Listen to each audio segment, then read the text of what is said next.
እንዳይወጥ ቆይ በለው እዛ ጋይስ ኖ አንዴ ላይ ወደዚህ ጋሼ አረን እንዳይወጥ በዚህ እዚህ ጋር ማን ነው የሚያርስ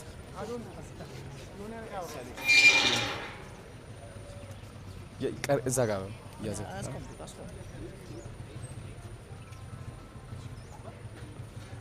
ደስ ያለው በጣም ይቀራል እንዴ ያለው መሰለኝ አረ ናሳ የታባቱ ያምራል በጣም ስለዚህ ቴንክ ዩ እናመሰግናለን ወደ አዳራሽ ልጅ ይመጣል ችግር የለው ያው ገብቷል መከራዬ ነው እንዳያወጡሽ ጥሩ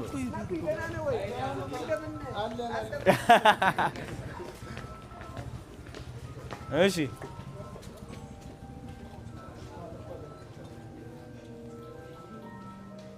ሌሎቻችሁ ለተወሰነ በእንተኛ